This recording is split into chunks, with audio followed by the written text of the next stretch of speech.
ഇപ്പം ഞാൻ പറയുന്നുണ്ടല്ലോ CPM-ൻ്റെ വോട്ടാണ് ഞങ്ങൾ കൂടുതൽ കിട്ടാൻ. അതൊരു വസ്തുതയല്ലേ? നിങ്ങളൊക്കെ നിങ്ങളുടെ അടുത്ത സുഹൃത്തുക്കളോടൊന്ന് സ്വകാര്യം സംസാരിച്ച് നോക്കൂ. ഈ ഗവൺമെൻറ്റിൽ ആരാണ് ഏറ്റവും കൂടുതൽ പ്രയാസപ്പെട്ടത്? കഴിഞ്ഞ 7.5 കൊല്ലം 6 മാസമായിട്ട് അവർക്ക് കുറച്ച് റിലീഫുണ്ട്.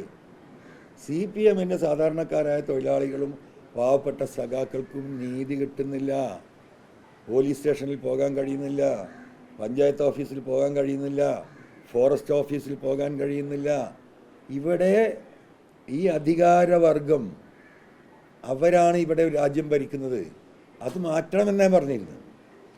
അപ്പോൾ അത്രയും ഫൈറ്റ് നടത്തി ഈ പറയുന്ന പ്രതിപക്ഷവുമായി നിരവധി ഏറ്റുമുട്ടൽ നടത്തി അവർക്ക് ഇങ്ങനെയല്ലാതെ തീരുമാനം എടുക്കാൻ കഴിയുമോ? അപ്പോൾ സ്വാഭാവികമായിട്ടും പിണറായിസത്തിനെതിരെ നമ്മൾ ഉയർത്തിക്കൊണ്ടുവന്ന വിഷയം ഇവിടെ ചർച്ചയാണ്. ഞാൻ പിണറായിക്ക് എതിരെ പറയുന്നത് നിങ്ങൾ പ്രത്യേകം ശ്രദ്ധിക്കണം.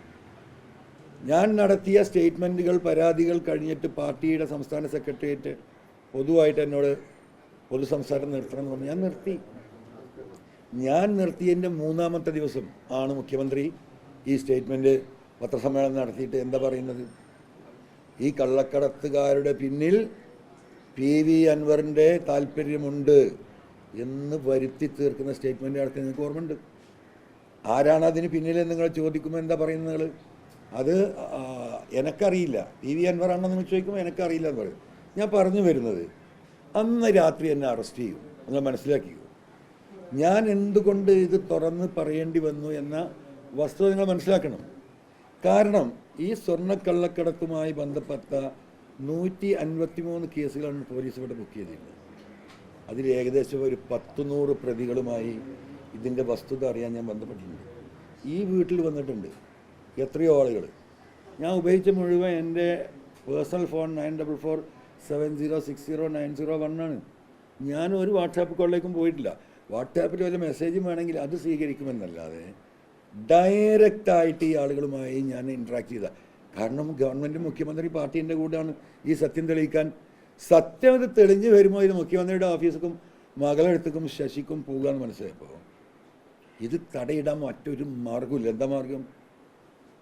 അന്ന് രാത്രി നിങ്ങൾ മനസ്സിലാക്കിയോ, ഞാൻ മുഖ്യമന്ത്രി രാവിലെ നടത്തിയ പത്രസമ്മേളനത്തിന് അന്ന് രാത്രി വൈകുന്നേരം ഞാൻ പത്രസമ്മേളനം നടത്തി.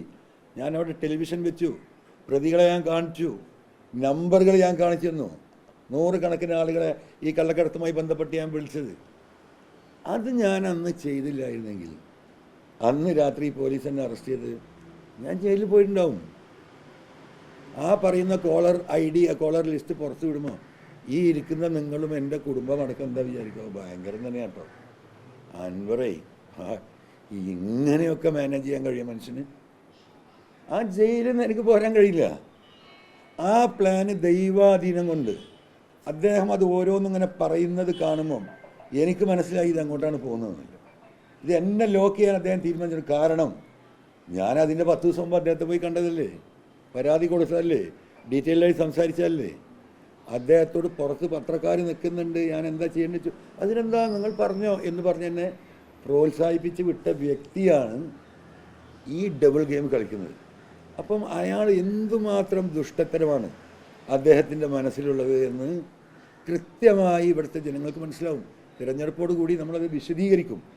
ആ ഒരു ഘട്ടത്തിൽ ഈ പറയുന്ന ജനങ്ങളോട് ഈ കാര്യങ്ങൾ നമ്മൾ വിശദീകരിക്കുന്നുണ്ട്. നിലമ്പൂരിലെ തെരഞ്ഞെടുപ്പിൽ വലിയ ഭൂരിപക്ഷത്തിന് UDF സ്ഥാനാർത്ഥി ജയിക്കും, തെരഞ്ഞെടുപ്പുണ്ടായാൽ.